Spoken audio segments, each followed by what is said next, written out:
चले।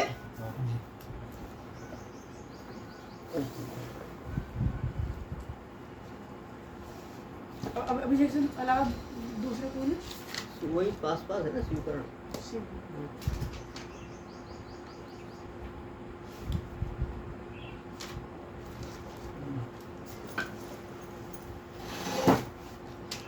भागवत ने ही तो सब शास्त्रों में पढ़ाई बंद कर दी।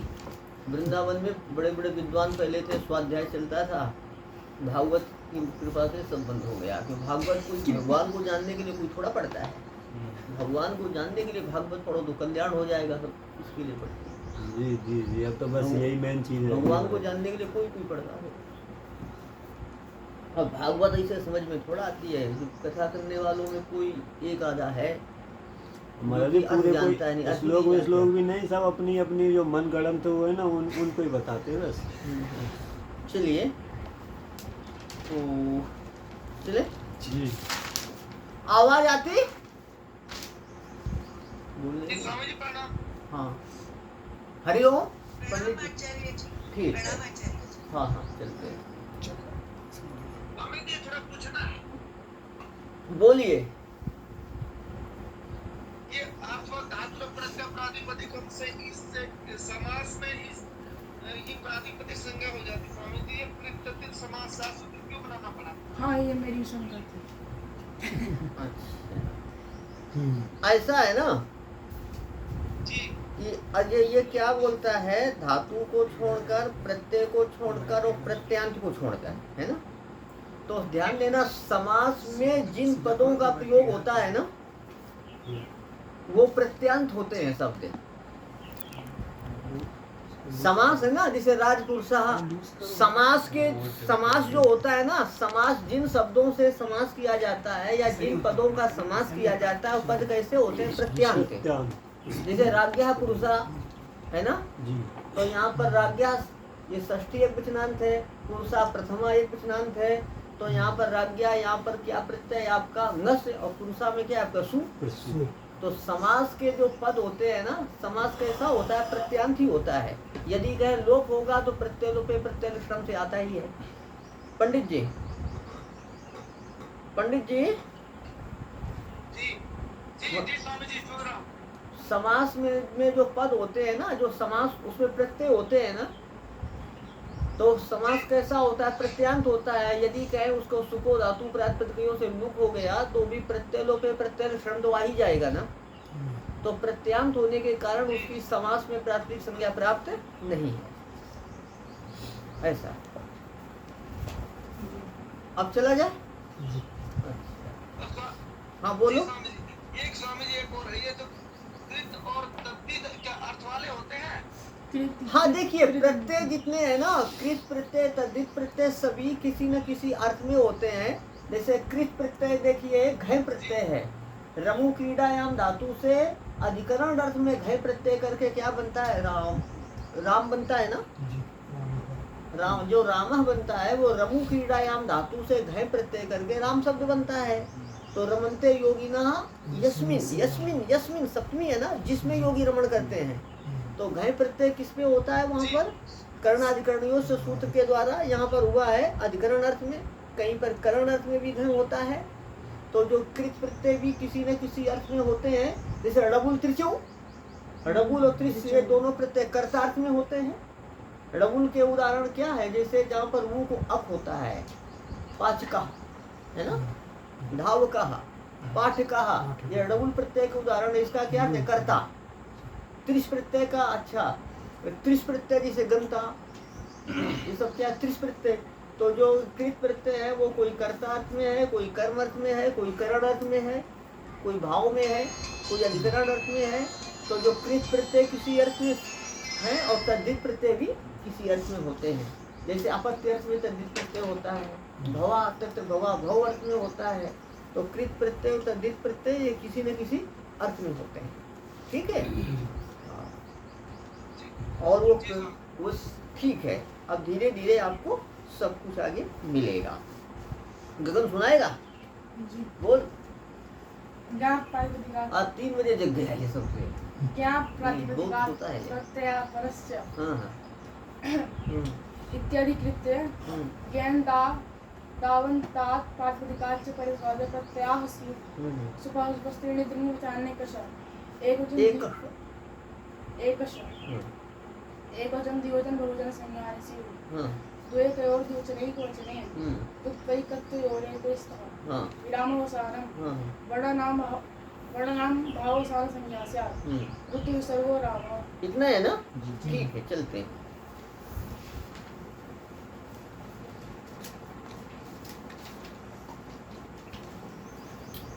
कल पाठ हुआ था अपना दो एक और द्विवचनिक वचने, चले नहीं विरामोवसानम हो गया है।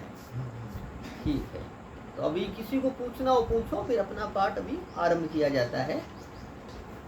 हमने बताया था कि व्युत्पत्ति पक्ष में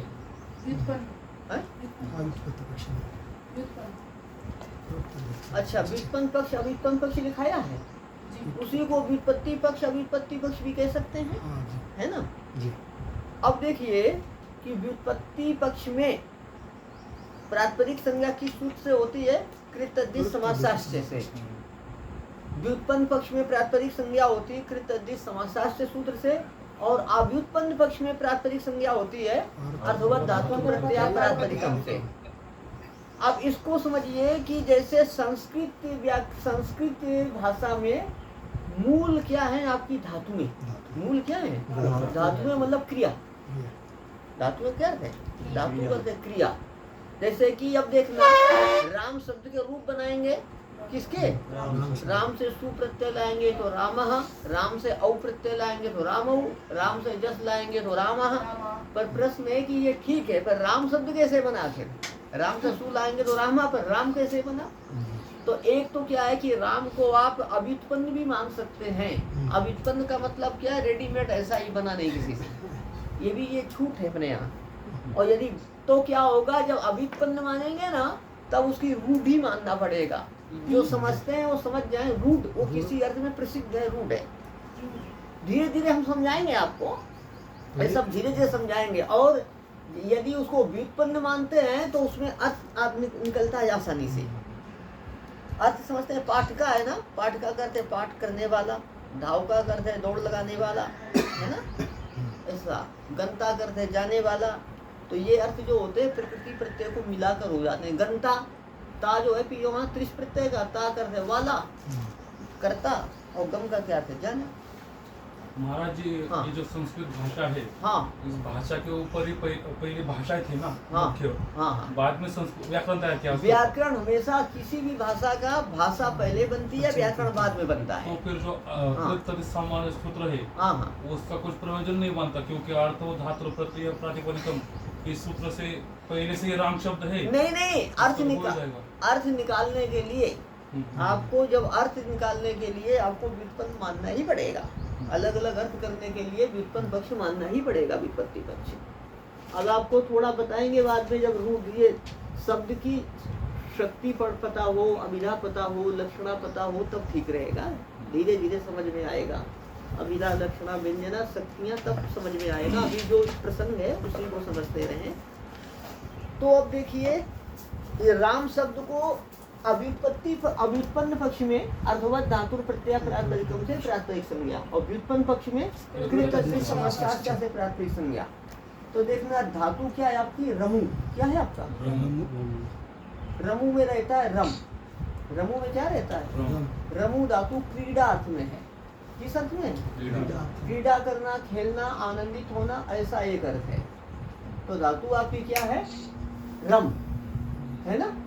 और इससे प्रत्यय क्या होगा आपका? घय। क्या प्रत्यय होगा?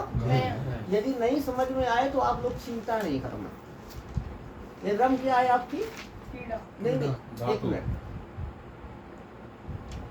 यहाँ लिखना चाहिए रम धातु, समझ जाओगे। रम क्या है? धातु। और घय प्रत्यय करने पर क्या बनता है? राम। कैसे बनता है आपको कृदंत प्रकरण में आगे आएगा। कहाँ आएगा? हाँ, तो आप इतना लिखिए। तो ये जब यहाँ पर प्रकृति और प्रत्यय करके बनाएंगे, प्रकृति क्या है? रम धातु। प्रकृति क्या है? और प्रत्यय क्या है आपका? घय प्रत्यय। तो मतलब क्या है कि रम और घय क्या बन जाएगा आपका राम। अब धीरे कैसे कैसे तो समझ में आएगा, घय में तो आ रहता है केवल, वो बाद में बता दिया जाएगा। लिखिए व्युत्पन्न पक्ष में राम शब्द की व्युत्पन्न पक्ष में अर्थवत नहीं, राम शब्द की क्या लिखा, राम शब्द की अव्युत्पन्न पक्ष में अर्थवत धातु सूत्र से प्रातिपदिक संज्ञा। राम शब्द की, हाँ, राम शब्द की अव्युत्पन्न पक्ष में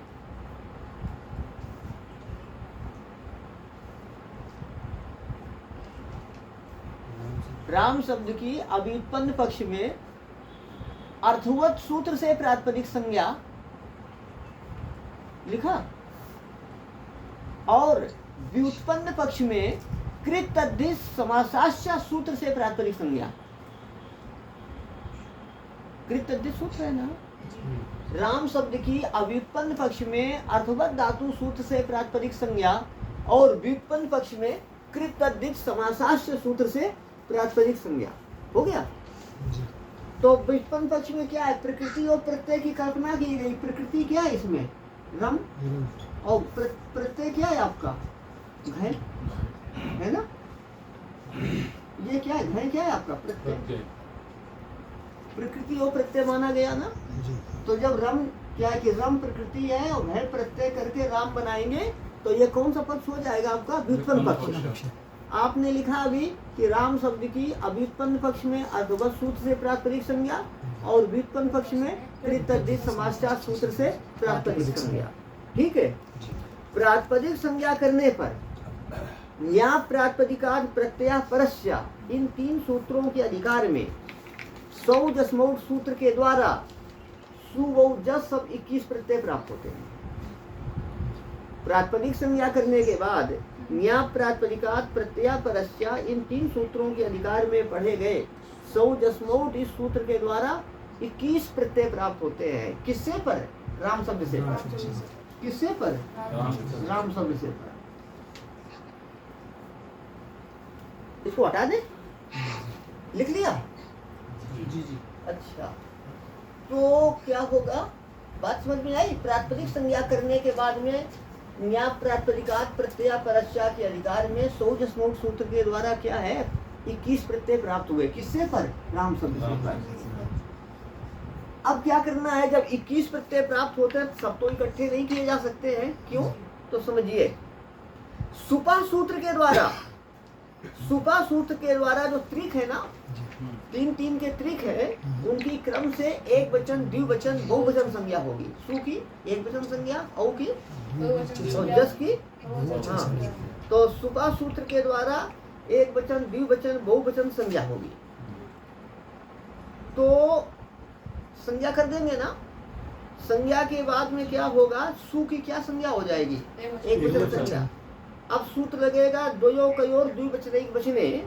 यह कहता है कि द्वित्व की विवक्षा होने पर द्विवचन होता है और एकत्व की विवक्षा होने पर एक वचन होता है। तो अब देखना, पहले किसकी विवक्षा होगी, एकत्व की।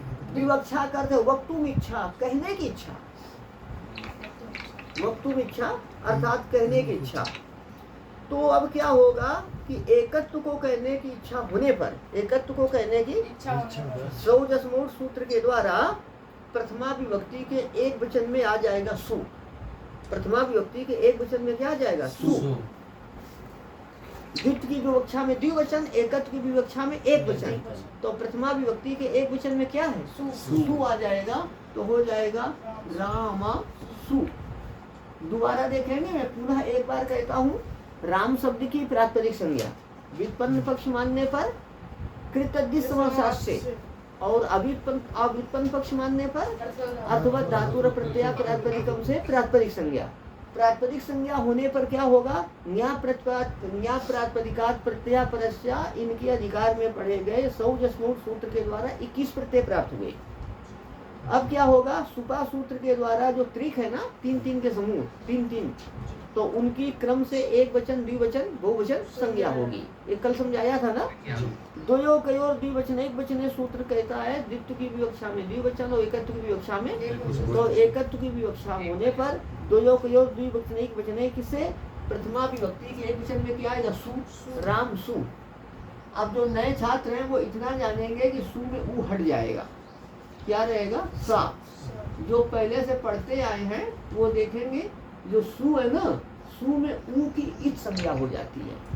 सु में क्या होगा? ऊ की हल की इच संज्ञा होती है हलंत्यम सूत्र से।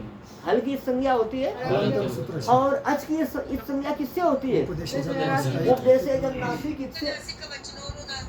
चुप। उपदेशेजन नासिक इससे किससे होगी? हाँ देखिए ऐसा है ना, अनुनासिक संज्ञा करनी पड़ेगी, बात ठीक है। अनुनासिक संज्ञा करने के बाद ही हम अनुनासिक को समझेंगे। इसके बाद क्या करेंगे? उपदेशेजन नासिक से इच संज्ञा करेंगे। इनका कहना है उपदेशेजन नासिक इच सूत्र अचकित संज्ञा करता है। कैसे अचकित संज्ञा करता है? अनुनासिक अचकित संज्ञा करता है। तो अनुनासिक को समझने के लिए हमें क्या करना पड़ेगा? मुख नासिका वचनोन्नासिका से अनुनासिक संज्ञा करेंगे। तो ये बात आपकी बिल्कुल ठीक है, लेकिन अब जब समझाना है ना तो इतना बुद्धि में लाद देने से ऊब जाएंगे मेरे विद्यार्थी, है ना। बस इसलिए अब जो इच संज्ञा का आएगा तो इच संज्ञा हो गई, इतना ध्यान रखना। वो अनुनासिक अचकित संज्ञा करता है, इतना ध्यान रखेंगे, है ना। हाँ। नए विद्यार्थियों को बोझ आ जाता है दिमाग पर। आपकी बात ठीक है, बिल्कुल ठीक है। सु का सा है ना, तो यहाँ पर क्या है? सु का सा होगा ना, तो सु में जो ऊ है, ऊ की क्या होगी? इच संज्ञा। ऊ की क्या होगी? किस सूत्र से? इच संज्ञा मतलब इसका ऊ का नाम हो गया इत। ऊ का नाम क्या हो गया? और इत नाम का इच संज्ञा का क्या फल है? तस्य लोपा से लोप। तस्य लोपा से लोप। ऊ की इच संज्ञा होगी, मतलब ऊ का नाम हो गया इत। अब तस्य लोपा से क्या होगा? लोप। जैसे प्रातिपदिक संज्ञा राम की होगी तो ये राम को क्या कहेंगे? प्रातिपदिक। इसका एक नाम हो गया प्रातिपदिक। तभी है ना, ये प्रत्यय किससे पर में आते हैं? प्रातिपदिक से पर आते हैं। तो प्रातिपदिक संज्ञा हुई तो प्रातिपदिक हो गया, इससे पर प्रत्यय आएंगे। इसकी इत संज्ञा हुई मतलब ये इत हो गया, इत कहा जाएगा। इत कहने का क्या फल है? लोप हो गया। तो क्या रहेगा? सा। ठीक है, राम सा। अब देखिए जो अब यहाँ पर क्या होगा? एक सूत्र है सज जुसो रू। नए छात्र इतना ही जानेंगे कि सज जुसो रू से सा को क्या होगा? रू। इस सूत्र से सज जुसो रू सूत्र से क्या हो जाएगा? सा को रू। अब जो सज जुसो रू सूत्र कहता है पदांत सकार को रू हो और सजुष शब्द के शकार को रू हो, पदांत सकार को रू हो। तो रामस एक पद है, पद के अंत में क्या है? सा। तो पदांत सकार को क्या हो जाएगा? रू। नौ जो पहले से पढ़ रहे हैं वो ध्यान देंगे कि पदांत सकार को रू हो। तो ये एक पद है। कैसे पद है? सूत्र है सुप्तिगंतम पदम। सुबंध की पद संज्ञा होती है। सुप किसे कहते हैं? बोलो। सुप कितने? 21। तो सुप में पहले क्या है? सुप में पहले क्या है? सुप। तो सु का सा, ये सुप है ना। सुप्तिगंतम पदम सूत्र कहता है सुबंध की पद संज्ञा होती है। सुप जिसके अंत में है उसे क्या कहेंगे? पद। तो सुप का क्या है? सा। ये किसके अंत में है? राम के अंत में। पद के अंत। किसके? पूरा बोल, किसके अंत में है? राम। आपने राम। अब आपका क्या कहना है? इन्होंने तो बोला जो उनको बोलना है। अब देखिए यदि कहे राम के अंत में है तो राम है ना ये, तो इसके अंत में सा है यहाँ नहीं। अच्छा, तो कोई ऐसी किसके अंत में? रामस। रामस इस समूह के अंत में क्या है? ये सा है। अब कोई ऐसी स्थिति आएगी कि रामस इस समूह का अंतिम भाग जो है सा ना हो। कोई ऐसी स्थिति हो सकती है रामस इस ये रामस लिखा हो, रामस हो और इसके अंत में जो है ये सा ना हो। कभी ऐसा हो सकता है? तो ये समझना कि सुख जिसके अंत में है, सुख किसके कहेंगे? सा को। ये किसके अंत में है? रामस इस समूह के अंत में। रामस इस समूह के अंत में है। इसलिए सुप्तिगंतम पदम से रामस की पद संज्ञा होगी। रामस की तो रामस एक पद हो गया। पद के अंत में क्या है? सा। पद के अंत में क्या है? रामस की पद संज्ञा होगी। तो पद के अंत में ऐसा सज जुसो रू सूत्र कहता है कि पदांत सकार को रू हो, पद के अंत में सा है ना, तो सज जुसो रू से क्या होगा? रू। रू ध्यान देना, रू में क्या होता है? रा ऊ होता है ना। यहाँ भी ऊ की इत संज्ञा किस सूत्र से? ऊ की उपदेशनासी की से इत संज्ञा होगी और इत संज्ञा करने पर तस्य लोपा से क्या होगा? लोप। तो क्या रहेगा? रा। तो हो जाएगा सजुसोरू से रू हुआ, रू में रहेगा रा, हो जाएगा राम रा। एक बात ध्यान देना, इत संज्ञा करते हैं इसके बाद लोप करते हैं। इत संज्ञा और लोप दोनों को संक्षेप में अनुबंध लोप कहते हैं। क्या कहते हैं? अनुबंध। ठीक है, हाँ। तो सा सजुसोरू से क्या हो गया? रू, और रू में क्या रहेगा आपका? रा। रा रहेगा ना। अब रा को विसर्ग होता है। रा को रा को विसर्ग किस सूत्र से होता है? खर्वसामी और विसर्जनीय। वो कहता है खर पर होने पर पदांत रेप को विसर्ग होता है। तो यहाँ पर में कुछ है रा से? नहीं है। हाँ, खर पर होने पर पदांत रेप को विसर्ग होता है और अवसान पर होने पर पदांत रेप को विसर्ग होता है। तो अवसान को समझिए। अब विरामो अवसानम सूत्र आएगा। वह कहता है वर्णों के अभाव की अवसान संज्ञा हो। वर्णों के अभाव की, तो अभाव को अवसान कहेंगे। तो राम रा के बाद क्या है?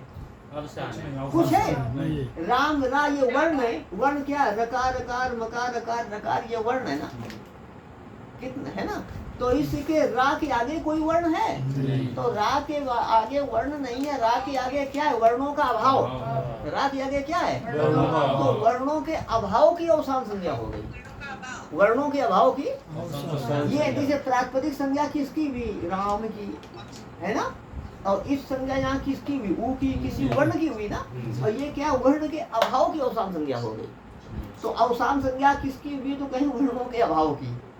बाद में जो है राम रा बोला, बाद में कुछ नहीं बोला, तो वही अवसान हो गया बाद। तो वर्णों के अभाव की क्या होगी? अवसान संज्ञा। अवसान संज्ञा का फल क्या है? खर्वसानी और विसर्जनीय सूत्र से रा को विसर्ग करना। रा को क्या हो जाएगा? विसर्ग। तो हो जाएगा राम। किस सूत्र से विसर्ग हुआ है? हमारे जो नए छात्र हैं वो इतना जरूर ध्यान देंगे कि जो पहले वाला सूत्र मैं बोलता हूँ वो याद दिला दे, मैं लिख दिया करूँगा, है ना। हम लिख दिया करूँगा। और वो ध्यान रखेंगे पीछे इंडेक्स है आकार आदि क्रम से, उसमें कुछ देख भी सकते हैं किस पेज पर आया है। इतना परिश्रम करें तो कोई कठिन नहीं है। और खर्वसानी और विसर्जनीय से रा को क्या हो जाएगा? विसर्ग। रा को क्या होगा? बल्कि इसको यहाँ लिखना चाहिए।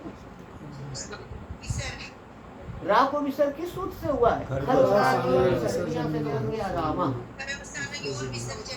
एक बार और देखना, राम शब्द की प्रातिपदिक संज्ञा व्युत्पन्न पक्ष में कृतद्धित समासास्य सूत्र से, अव्युत्पन्न पक्ष में अर्थवत धातुर प्रत्यय प्रातिपदिकम से प्रातिपदिक संज्ञा।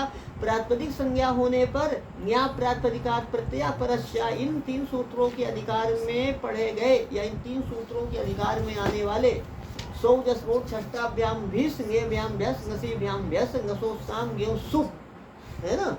इस सूत्र से क्या हो जाएगी? इस सूत्र से सुवादी किस प्रत्यय प्राप्त होते हैं? फिर क्या होगा? सुपा सूत्र के द्वारा उनकी क्रम से एक वचन द्विवचन बहुवचन संज्ञा होगी। और दयो कयोर द्विवचने वचने सूत्र के द्वारा एकत्व की विवक्षा में, एकत्व की प्रथमा विभक्ति के एक वचन में आएगा सु। एक वचन में क्या आएगा? सु में ऊ की संज्ञा और लोप होगा। ऊ की उपदेश से इस संज्ञा तस्य लोपा से लोप क्या रहेगा? राम सा। और सा को सज रू से क्या होगा? रू। रू मेरा, ये ध्यान रखेंगे। और पहले वाले छात्र देखेंगे पदांत सा को रू होता है तो सुप्तिगंतक पदम से क्या होगी? पद संज्ञा। रामस की पद के अंत में क्या है? सा। तो सा को क्या होगा? राम सा है ना, सा को सच रू से रू हो गया। रू में इत संज्ञा और लोप करने पर क्या रहता है? रा। और रा अब क्या होगा? जो राम रा के बाद कोई वर्ण नहीं है, अवसान है ना। अवसान में किसे कहते हैं? वर्णों के अभाव को। तो वर्णों का अभाव है। रा के बाद क्या है? वर्णों का उस अभाव को कहेंगे अवसान। अभाव की अवसान संज्ञा हो गई। अब अवसान अभाव का अवसान नाम हो गया। अवसान संज्ञा का फल क्या है? खर्वसानी और विसर्जनीय सूत्र कहता है खर पर हो या अवसान पर होने पर पदांत रेप को विसर्ग होता है। अवसान पर में है ना इधर, जब पदांत में साथ था तो रेप भी पदांत में आ गया। अवसान पर होने पर रेप को क्या होता है? विसर्ग बन गया रामः। राम शब्द से सुविभक्ति आने, राम शब्द से प्रथमा एक वचन में सुविभक्ति आने पर क्या बना? रामा। इसी प्रकार जो अजंत पुल्लिंग प्रकरण है ना, ये राम शब्द कैसा है? अकारांत। अकारांत समझते हैं? राम, इसको ऐसा समझ सकते हैं ना, राम आ, ये स्थिति है ना, तो इसके अंत में क्या है? आ है ना। तो अदंत शब्द है ना, अदंत मतलब अकारांत। आ को अकार भी कहते हैं, आ को या शब्द अकारांत है कह सकते हैं, या अदंत है। तो ऐसे जो आ को अकार कहते हैं, जो अकारांत शब्द है, जैसे कृष्ण, उससे भी सुव्यक्ति आने पर प्रथमा एक वचन में कृष्ण से क्या बनेगा? कृष्ण। देवदत्त से क्या बनेगा? देवदत्त बन जाएगा ना। ऐसे ऋषिकेश से क्या बनेगा? ऋषिकेश, जिसे आजकल ऋषिकेश कहते हैं। प्राचीन नाम इसका ऋषिकेश है। क्या है आपका? ऋषिकेश। हाँ, क्योंकि ऋषिकेश जो है नारायण का भगवान का नाम है। उसका अर्थ क्या होता है? इंद्रियों का स्वामी, इंद्रियों का स्वामी, इंद्रियों को बस में करने वाला, इंद्रियों को। यहाँ ऋषिकेश भगवान का मंदिर है। कहाँ पे? अरे यहाँ की अधिष्ठाता देवता भगवान ऋषिकेश है। ऋषि क्या भरत मंदिर है ना? वही है, वही है क्या? हाँ वही समझिए। वैसे ऋषिकेश एक तो भगवान गीता में ऋषिकेश शब्द भगवान के लिए आया है, ठीक है। और किसी ऋषि ने इंद्रियों को बस में करके यहाँ तपस्या की किसी ऋषि ने, तो उसके नाम से इस जगह को भी ऋषिकेश कहा जाता है। और यहाँ के अधिष्ठाता देवता भरत महाराज है, तो यहाँ भरत मंदिर है। राम जी के भाई, चारों भाई यहाँ पर आए हैं। चारों के राम का मंदिर यहाँ से 70-72 किलोमीटर दूर देवप्रयाग में है। शंकराचार्य भी भरत मंदिर भी आए हैं और देवप्रयाग भी गए हैं। और लक्ष्मण झूला में गंगा पार उस तरफ लक्ष्मण जी का मंदिर है। भरत जी तो यहाँ के अधिष्ठाता देवता है, ऋषिकेश के मुख्य। हाँ, और शत्रु मंदिर यहाँ पार है। तो मैं इतना ही कहना चाहता हूँ इस प्रसंग में। ये क्यों मैंने इतना बोल गया मालूम नहीं कि मतलब ऋषिकेश से क्या बनेगा? ऋषिकेश क्या बनेगा? जो आपके अकारांत पुल्लिंग शब्द हैं उनके रूप इसी प्रकार प्रथमा एक वचन में बनेंगे। सबको अलग अलग याद करने की जरूरत है। तो हो गया राम। गुरुजी अंत में तो विसर्ग है, तो हम कैसे अकारांत अंत में? अकारांत देखो, जिसकी प्राकृतिक संज्ञा की है वो कैसा है? विसर्ग तो सु आने पर हुआ ना। हाँ। तो पहले क्या है? राम है ना। हाँ, पहले राम है, तो ये अकारांत शब्द है। ये कैसा शब्द है? अकारांत। हाँ। अच्छा जी, अब देखिए, अब ये बार बार हम नहीं कहेंगे कि प्राकृतिक संज्ञा हुई, ये बार बार नहीं कहा जाएगा। एक बार और बोले देता हूँ, आप लोग ध्यान रखेंगे। हम लोग पढ़ते थे तब तो टेप रिकॉर्डर वगैरह भी जानते ही नहीं थे क्या होता है ना। तो अभी तो साधन बहुत हैं, आप दोबारा सुन सकते हैं, सब कर सकते हैं। और याद भी किया हुआ 42 साल हो गया, तो अभी कुछ ध्यान भी नहीं, फिर भी चलता है काम। अब देखिए, तो राम शब्द है ना, राम शब्द है, उसकी व्युत्पन्न पक्ष में कृत अद्धित समासास्त्र सूत्र से प्रातिपदिक संज्ञा, अव्युत्पन्न पक्ष में अथवा धातु प्रत्यय प्रातिपदिकम से प्रातिपदिक संज्ञा, और ज्ञात प्रातिपदिकात् प्रत्यय परस्या के अधिकार में सौजन्य सूत्र के द्वारा राम शब्द से परे, प्रातिपदिक से परे 21 प्रत्यय प्राप्त होते हैं। फिर सुपा सूत्र के द्वारा क्रम से एक वचन, द्विवचन, बहुवचन संज्ञा होगी। और द्वयो कयो द्विवचनैक वचन सूत्र के द्वारा द्वित्व की विवक्षा में, द्वयो कयो द्विवचनैक वचन के द्वारा क्या होगा? द्वित्व की विवक्षा में प्रथमा विभक्ति के द्विवचन में औ आएगा। प्रथमा विभक्ति के द्विवचन में क्या आएगा? औ। दिखाई दे रहा है ना ये बोर्ड? यदि नहीं दिखाई दे बार वालों को, तो राम औ प्रथमा विभक्ति के द्विवचन में क्या आया? बोलो, 100 सूत्र बोलो। हाँ, तो इसमें सु के बाद क्या है? औ। सु के बाद क्या है? तो प्रथमा विभक्ति के द्विवचन में क्या आएगा आपका? औ आएगा। ठीक है, अब देखिए, औ आएगा ना, लेकिन अभी कुछ प्रक्रिया बाकी है, उसको कर लीजिए। कुछ प्रक्रिया शेष है, उसको पढ़ लीजिए, फिर बताएंगे उसको। सूत्र देखिए, स्वरूपाणाम एक शेष एक विभक्तौ।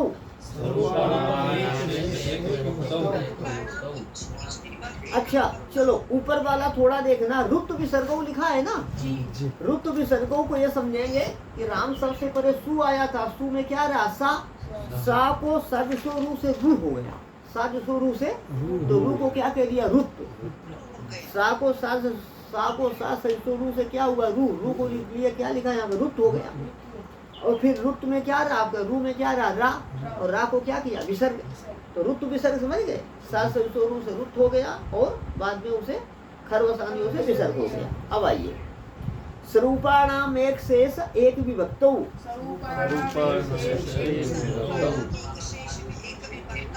स्वरूपाणाम एक शेष एक विभक्तौ,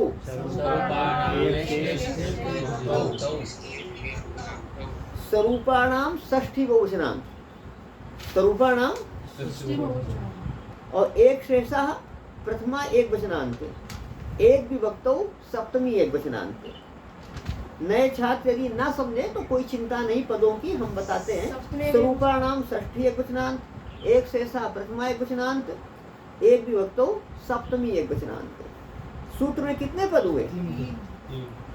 तो एक विभक्तौ, इसका अर्थ लिखिए, 3 पद है। हाँ बहुत अच्छा, 3 पद है। अर्थ लिखिए, एक विभक्ति में जो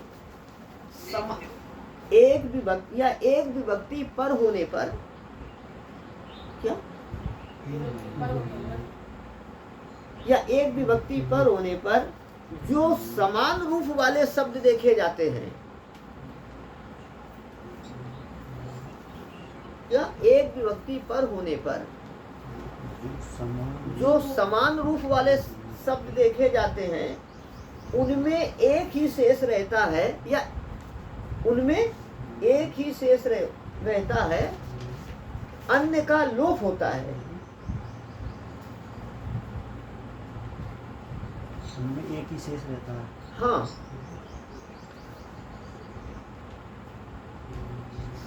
एक से जाता है, अन्य का लोप होता है।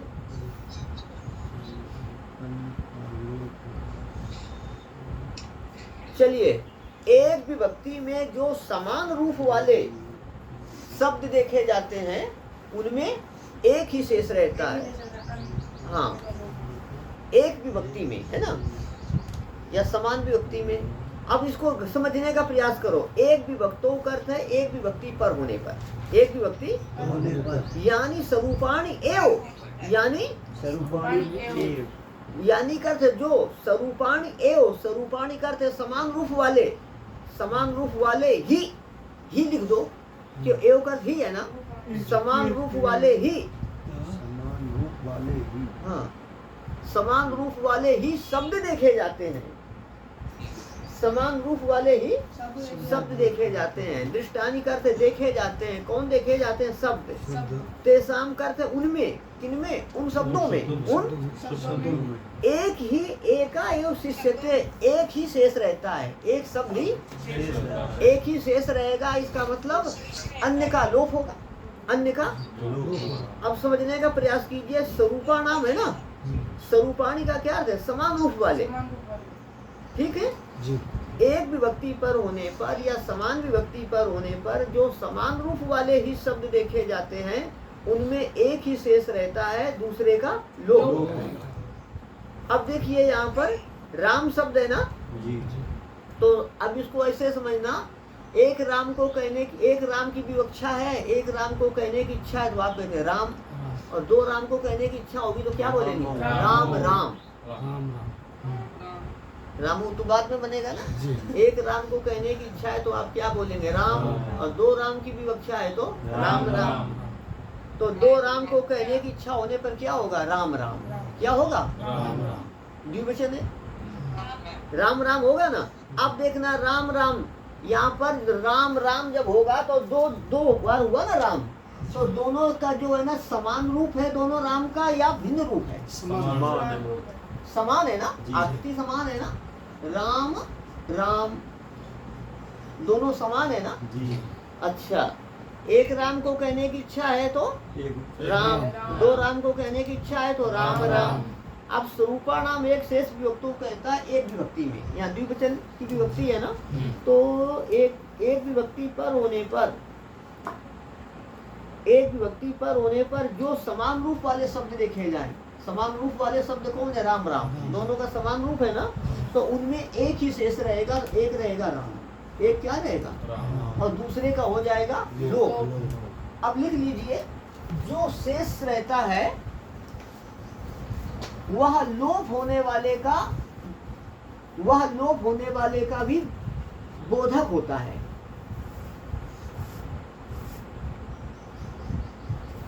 क्या लिखा? जो शेष रहता है वह लोप होने वाले अर्थ का भी बोधक होता है।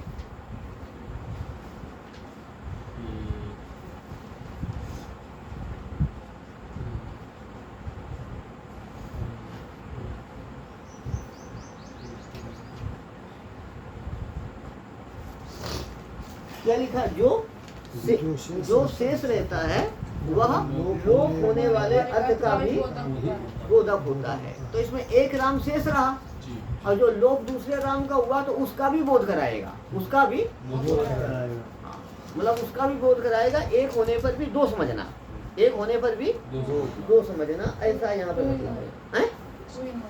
जो शेष रहता है वह लोप होने वाले का भी, इसको लिख लो जो मैंने वाक्य लिखा है ना, यह शिष्यते स लुप्यमाना अर्थाविधायी, यह शिष्यते स लुप्यमाना अर्थाविधायी। ये संस्कृत वाक्य है, हिंदी हमने इसकी पहले लिखा दी है आपको। यह शिष्यते सह लुप्यमाना अर्थाविधायी, अविधायी करते बोधक वाचक।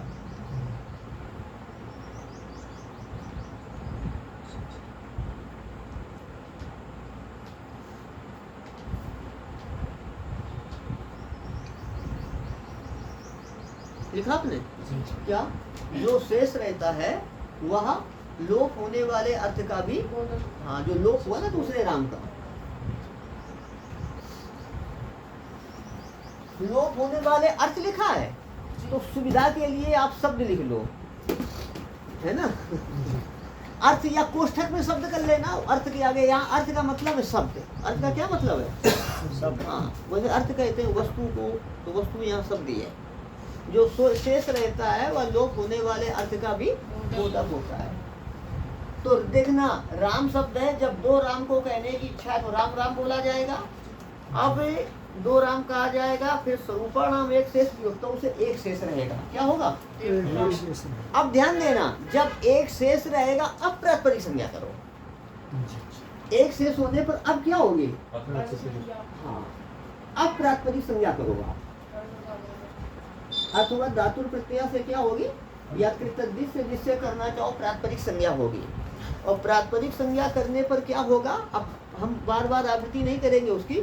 प्रातिपदिक संज्ञा होने पर द्वयोकयोर द्विवचनिक वचने सूत्र के द्वारा द्वित्व की विवक्षा में, द्वित्व की और न्याय प्रातिपदिकात प्रत्यय परस्या के अधिकार में सौजस्मौ सूत्र के द्वारा क्या होगा? प्रथमा विभक्ति के द्विवचन में हुआ है। ध्यान देना, जब राम हो गया ना एक शेष होने पर, आप कर लो प्रातिपदिक संज्ञा। अब पूरा बोलना है तो हम संक्षेप में बोलेंगे। प्रातिपदिक संज्ञा होने पर द्वयोकयोर द्विवचनिक वचने सूत्र के द्वारा द्वित्व की विवक्षा में सौजस्मौ सूत्र के द्वारा, सौजस्मौ के द्वारा प्रथमा विभक्ति के द्विवचन में आएगा औ। इतना वो क्या कैसे बोले? राम है, द्वित्व की विवक्षा में राम राम, स्वरूपाणाम एक शेष विभक्तों से एक शेष रहेगा राम। अब इसकी प्रातिपदिक संज्ञा होगी। प्रातिपदिक संज्ञा होने पर द्वयोकयोर द्विवचनिक वचने सूत्र के द्वारा द्वित्व की विवक्षा में सौजस्मौ सूत्र के द्वारा प्रथमा विभक्ति के द्विवचन में औ आया। बस संक्षेप प्रक्रिया है ना। हाँ, हर जगह विस्तार नहीं किया जाएगा, पर वो ध्यान रखना पड़ेगा दिमाग में। इसलिए जो हम बोलते हैं उसका चिंतन मनन करो, और कोई लिखना चाहे तो उसको चिंतन करते हुए लिख भी सकता है। लेकिन आजकल तो सुनने के साधन सबके पास होते हैं। अच्छा देखिए, तो राम औ है ना। अब आप बताइए यहाँ पर आ औ लेकर क्या प्राप्त है? हाँ, आ औ लेकर के औ प्राप्त है। जिन्होंने पहले पढ़ा है तो वृद्धि प्राप्त है। वृद्धि रेची सूत्र से वृद्धि। आ औ लेकर क्या प्राप्त है? औ। और जो नए छात्र हैं वो इतना ही ध्यान देंगे, राम औ है। अब देखिए, आ औ लेकर वृद्धि प्राप्त है। वृद्धि के का सूत्र आया है, अब संधि में क्या सूत्र आया? वृद्धि रेची से वृद्धि प्राप्त है। सूत्र है नादिच। क्या है आपका? नादिच है ना? अच्छा अच्छा, चलो ठीक है। तो ये वृद्धि रेची से वृद्धि प्राप्त है ना। वृद्धि रेची का बाध करने वाला सूत्र आ रहा है, वृद्धि रेची को रोकने वाला सूत्र आ रहा है।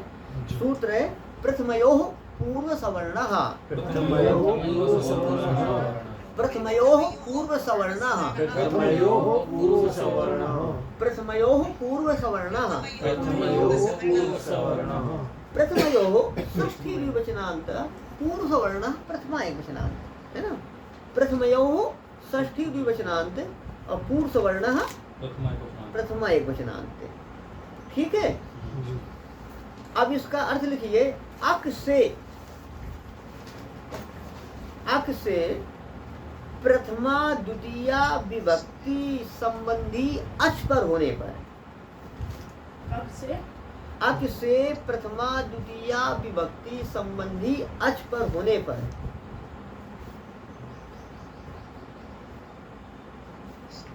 क्या लिखा? अक से प्रथमा द्वितीया विभक्ति संबंधी अच पर होने पर विभक्ति पहलवा है अक से प्रथमा द्वितीया आप सरल कर दें।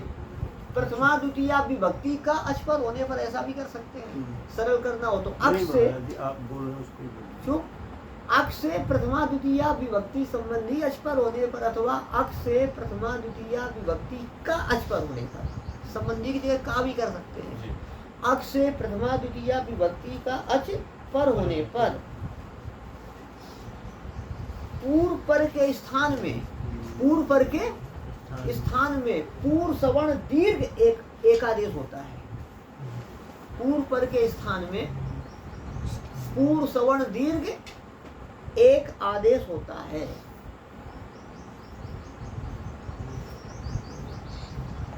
हम बोल रहे हैं एक बार, अक से प्रथमा द्वितीया विभक्ति का अच पर होने पर, ठीक है। अक से प्रथमा द्वितीया विभक्ति का अच पर होने पर पूर्व पर के स्थान में पूर्व सवर्ण दीर्घ एक आदेश होता है। पूर्व पर के स्थान में इसको ब्रैकेट में कर दो, कोष्ठक में कर दो, है ना। अब ये कोष्ठक को छोड़कर पढ़िए। हाँ, अक से प्रथमा द्वितीया विभक्ति का अच पर होने पर पूर्व सवर्ण दीर्घ एक आदेश होता है। इतना रखो, है ना, वो स्पष्ट के लिए कह दिया।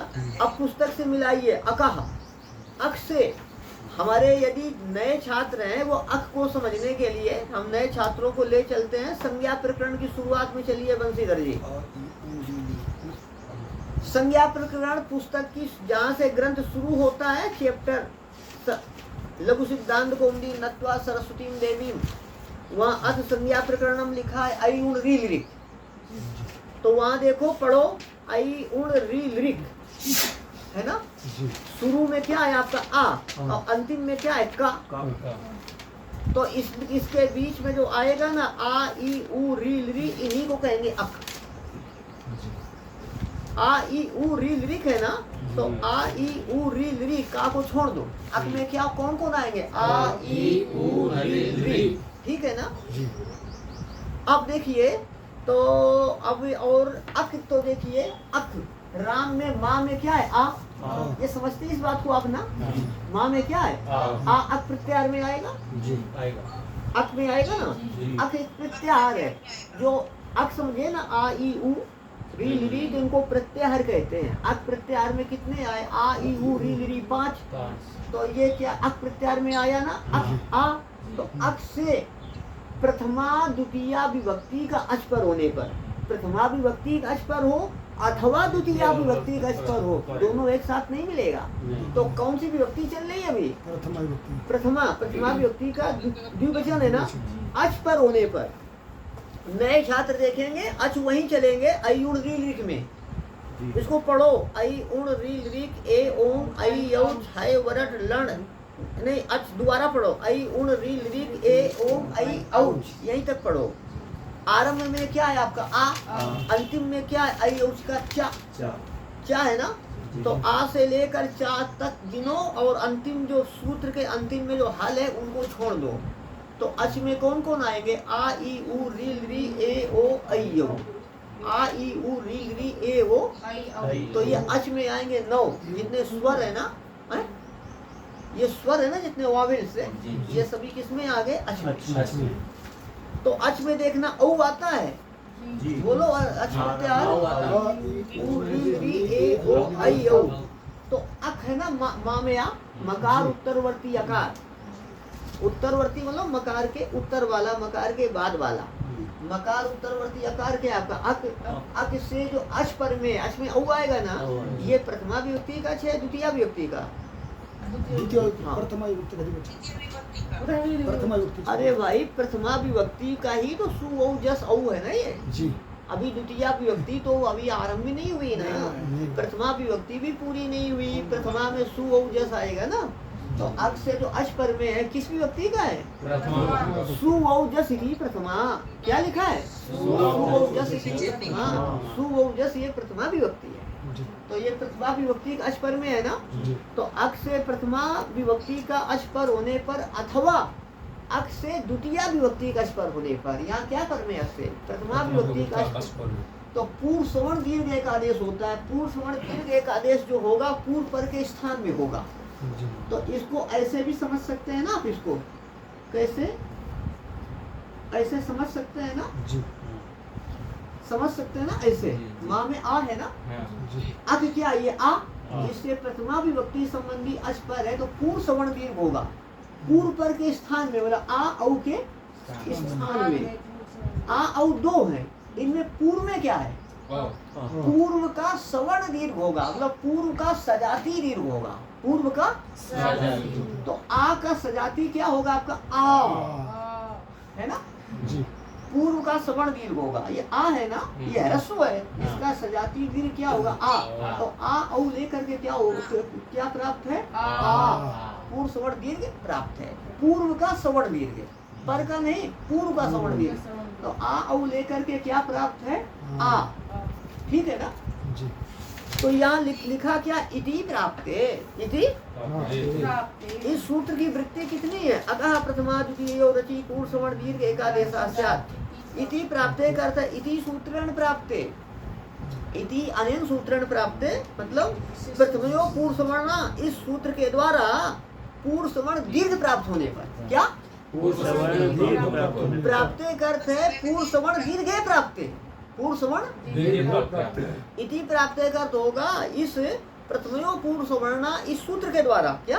प्रथमयो पूर्व सवर्ण इस प्रथमयो पूर्व सवर्ण इस सूत्र के द्वारा, प्रथमयो पूर्व सवर्ण इस सूत्र के द्वारा यहाँ पूर्व सवर्ण दीर्घ प्राप्त होने पर, पूर्व सवर्ण दीर्घ आ प्राप्त होने पर, पूर्व सवर्ण दीर्घ क्या प्राप्त है? समझ गए? तो संक्षेप में समझेंगे कि यहाँ पर आ औ लेकर के प्रथमयो पूर्व सवर्ण सूत्र से पूर्व सवर्ण प्राप्त है। तो पूर्व सवर्ण क्या हो प्राप्त है? आ। अब देखिए सूत्र है ना दिचि, ना दिचि, ना दिचि। यहाँ देखो नादिच में ना आत इची, देख रहे हैं ना, ना आत इची, ना आत तीन पद हैं। ना अव्वय पद है। अव्वय पद उसे कहते हैं जिसके रूप नहीं चलते हैं। सभी विभक्तियों में, सभी वचनों में, सभी लिंगों में एक जैसा रहेगा। तो ना अव्वय पद है। और आत पंचमी एक वचनांत। आत कैसा है? और इचि सप्तमी एक वचनांत। इचि ना अव्वय पद है, आत पंचमी एक वचनांत है, इचि सप्तमी एक वचनांत है। इसका देखना आदिची है ना, अर्थ लिखिए इसका। आत जैसे राम से पंचमी एक वचन में क्या बनता है? रामात। रामात रामात। वैसे आ से पंचमी एक वचन में क्या बनेगा? आत आत, है ना। लिखिए अवर्ण से, अवर्ण मतलब आ, अवर्ण मतलब क्या है? आ ह्रस्व है ना। लिखिए अवर्ण से इच पर होने पर, इच, हाँ, अवर्ण से इच पर होने पर पूर्व सवर्ण दीर्घ एक आदेश नहीं होता। पूर्व सवर्ण दीर्घ एक आदेश नहीं होता। अवर्ण से इच पर होने पर, क्या पर होने पर? अवर्ण से इच पर होने पर पूर्व सवर्ण दीर्घ एकादेश नहीं होता। राम शब्द को समझ लेंगे ना, तो जो प्रथमा एक वचनांत, द्वितीय एक वचनांत, काफी समझ में आने लगेगा अभी आपको। तो क्या लिखा आपने? अवर्ण से अच पर होने पर पूर्व सवर्ण दीर्घ एकादेश नहीं होता। अब सुनो, यहाँ जी इच पर होने पर पूर्व सवर्ण दीर्घ एकादेश नहीं होता। प्रथमयो पूर्व सवर्णा दीर्घ सूत्र, प्रथमयो पूर्व सवर्णा सूत्र क्या कहता था कि अक से अक प्रत्यार में आया ना, प्रथमा विभक्ति संबंधी अच पर होने पर पूर्व पर के स्थान में पूर्व सवर्ण दीर्घ एक आदेश होता है। पूर्व का सवर्ण दीर्घ क्या प्राप्त था? आ। वो एकादेश मतलब दोनों को मिला करके एक प्राप्त था। तो दो के स्थान पर जो प्राप्त था उसे क्या कहेंगे? आदेश। आदेश दोनों के आदेश क्या आता है? स्थान दूसरे के स्थान पर आता है। आ और दोनों के स्थान पर जो आ रहा था ना आ, उसे क्या कहेंगे? आदेश। दूसरे के स्थान पर जो आएगा उसे आदेश कहेंगे। और आदेश एक आदेश, और एक हुआ ना, दो को मिलाकर एक हुआ तो क्या कहा गया? एक आदेश। ठीक है। अब ये नादिची सूत्र कहता है अवर्ण से इस पर होने पर, अवर्ण का मतलब आ ह्रस्व, अवर्ण का क्या मतलब है? यहाँ है ना। चलिए, अवर्ण से इस पर होने पर क्या? अवर्ण से इस पर होने पर पूर्व सवर्ण दीर्घ नहीं होता है। अब देखना, तो यहाँ पर प्रथमयो पूर्व सवर्णा से क्या प्राप्त था? पूर्व सवर्ण। प्रथमयो पर पूर्व सवर्णा से पूर्व सवर्ण दीर्घ प्राप्त था। क्या प्राप्त था? केवल पूर्व सवर्ण कहना अच्छा नहीं, प्रथमयो पूर्व सवर्णा से पूर्व सवर्ण दीर्घ प्राप्त था। पूर्व का सवर्ण दीर्घ प्राप्त था, है ना। प्रथमयो पूर्व सवर्णा से पूर्व सवर्ण दीर्घ प्राप्त था। नादिची सूत्र कहता है अवर्ण से इस पर होने पर, अवर्ण क्या है? आ, उससे इस पर होने पर, इस प्रत्यार नए छात्र वहीं चलेंगे अयुण रिलिट में। चलिए, आ के बाद क्या आपका ई से लेकर आगे पढ़ते जाइए। चा कहाँ पर आता है? ई उ ई है ना। ई और जो आखिरी वाले हल को छोड़ते चलिए। ई उ रिल री ए ओ आई औ चा आया ना, तो इच, ई से लेकर चा तक और हल को सभी को छोड़ देना। ये इच हुआ। इच कहने से कौन कौन वर्ण आएंगे? ई उ री री ए ओ आई औ, ई उ री री ए ओ आई औ 8 आया तो है ना। तो नादिची सूत्र कहता है अवर्ण से इस पर होने पर, अवर्ण है ना, उससे पर इस प्रत्यार में औ आएगा। अवर्ण से इस पर होने पर पूर्व सवर्ण दीर्घ नहीं होता है। आ औ लेकर क्या प्राप्त था? आ पूर्व सवर्ण दीर्घ प्राप्त था। तो यह सूत्र नादिची सूत्र ने निषेध कर दिया कि पूर्व सवर्ण दीर्घ नहीं होता है। ठीक है। अब अक्षमदी में एक सूत्र आया था वृद्धि रेची। क्या आया था? हमने बताया ना, यहाँ वृद्धि रेची प्राप्त था। और वृद्धि रेची को किसने रोका था? प्रथमयो सवर्णा ने। भूलना नहीं, यहाँ पर पहले क्या प्राप्त था? वृद्धि रेची। क्या प्राप्त था? और वृद्धि रेची का बाद कौन करेगा? प्रथमयो पूर्व सवर्णा। अब प्रथमयो पूर्व सवर्णा को कौन रोकेगा? नादिची। नादिची ने किसको रोका? तो नादिची ने प्रथमयो पूर्व सवर्णा को रोका, तो अब कौन आ जाएगा? उसको समझ गए? नादिची ने प्रथमयो पूर्व सवर्णा सूत्र को रोका है, तो कौन आएगा बाद में? वृद्धि रेची आएगा। वृद्धि रेची कहता है कि अवर्ण से एच पर होने पर पूर्व पर के स्थान में वृद्धि एक आदेश होता है। अवर्ण आ है ना, उससे अच पर, उससे एच पर होने पर वृद्धि रेची सूत्र कहता है अवर्ण से एच पर होने पर, अवर्ण से एच पर होने पर क्या होता है? वृद्धि एक आदेश। अवर्ण क्या है? मकार उत्तरवर्ती आकार, मा का आकार, एच प्रत्याहार। वही देखो, हम नए छात्रों के लिए बोल रहे हैं, वहाँ देखे, पुराने तो जानते हैं। ए ओ आई औ, ए ओ आई औ है ना। हल को छोड़ दो, ए से चा तक पकड़ो, ए ओ आई औ, ये आते हैं एच प्रत्याहार में। तो अवर्ण से एच पर में है, एच बोलो, ए ओ। अवर्ण से एच पर में है ना, तो पूर्व पर के स्थान में आ औ के स्थान में क्या होगा? वृद्धि। ये पूर्व सवर्ण पर सवर्ण नहीं कहता, पूर्व पर के स्थान में वृद्धि। और व्याकरण शास्त्र में वृद्धि कहते हैं आ आई औ को, आ आई औ। तो आ औ लेकर क्या हो जाएगी? वृद्धि औ, है ना। हाँ, अब कभी शुरू करना है, थोड़ा नए छात्रों के लिए संधि तक पढ़ाएंगे, हमारी नजर में आ जाए कौन कौन है, कितने हैं, तब समय दे देंगे। आ औ लेकर क्या हो जाएगी? वृद्धि औ। तो हो जाएगा, ध्यान देना, वृद्धि रेची से क्या होगा? वृद्धि रेची से होगा आ औ लेकर क्या होगा? औ। तो क्या आ औ लेकर औ होगा, तो क्या कहेंगे? राम औ, राम औ। मिला देंगे तो राम हो। एक बार संक्षेप में देखेंगे, हमें 2 राम को कहने की इच्छा है, तो राम राम, और स्वरूपाणाम एक शेष, एक विभक्तों के द्वारा एक शेष रहेगा। ठीक है। तो क्या हुआ राम, अब प्रातिपदिक संज्ञा करेंगे और द्वयो कयोर द्विवचन एक वचनीय सूत्र के द्वारा प्रथमा विभक्ति ये द्वित्व की विवक्षा में, प्रथमा विभक्ति के द्वित्व की विवक्षा में प्रथमा विभक्ति के द्विवचन में क्या आएगा, सौ जसमोह सूत्र के द्वारा औ, राम औ है, यहाँ पर वृद्धि रेची सूत्र के द्वारा वृद्धि प्राप्त है, आ औ लेकर औ, और वृद्धि रेची सूत्र का बाध करके सूत्र लगता है प्रथमयो पूर्ण सवर्णा, अक्ष से प्रथमा विभक्ति संबंधी यश पर है तो पूर्ण सवर्ण दीर्घ प्राप्त है, पूर्ण सवर्ण पूर्ण, और उसका निषेध कौन करेगा, नारिची। वह कहता है अवर्ण से इस पर होने पर पूर्ण सवर्ण दीर्घ नहीं होता है, तो जब पूर्ण सवर्ण दीर्घ नहीं होगा तब क्या होगा, वृद्धि रेची से वृद्धि हो जाएगी। आ औ लेकर क्या वृद्धि होगी, औ, राम औ, राम से औ आया राम औ, और कृष्ण से औ आएगा तो कृष्ण औ, देवदत्त से औ आया तो देवदत्त औ। ऋषिकेश किसी का नाम है, द्विवचन में क्या आएगा, ऋषिकेश औ। हाँ, और नेपाल से द्विवचन में पालो हाँ हाँ फोटो मिलेगा, फोटो दे दो, हिंदुस्तान फोटो मिलेगा, तुरंत मिलेगा।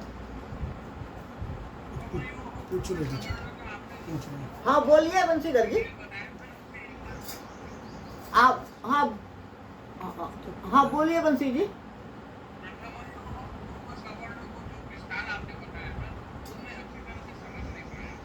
फिर बता देंगे, प्रथमयो पूर्व सवर्णा सूत्र, आप ये अक समझ गए, अक और अच, अक का मतलब है आ ई उ रील री, अच का मतलब ठीक है, तो फिर आप इसे समझ जाएंगे, फिर कोई समस्या नहीं है। प्रथमयो पूर्व सवर्णा कहता अक से प्रथमा विभक्ति का अच पर होने पर, अक है आ, उससे प्रथमा विभक्ति का अच पर में क्या औ, तो पूर्व सवर्ण दीर्घ आ औ दोनों के स्थान में, दो है ना ये जी, इसमें पूर्व में क्या है, आ, पूर्व में क्या है, तो दोनों के स्थान में पूर्व का सवर्ण दीर्घ होगा, मतलब पूर्व का सजाती दीर्घ होगा, पूर्व का सवर्ण दीर्घ होगा, तो आ का सवर्ण आ है ना, पूर्व में आ ह्रस्व है ना, और उसका सवर्ण दीर्घ कौन है, आ। देखिए ये आ है ना, ये आ का सवर्ण है और दीर्घ भी है।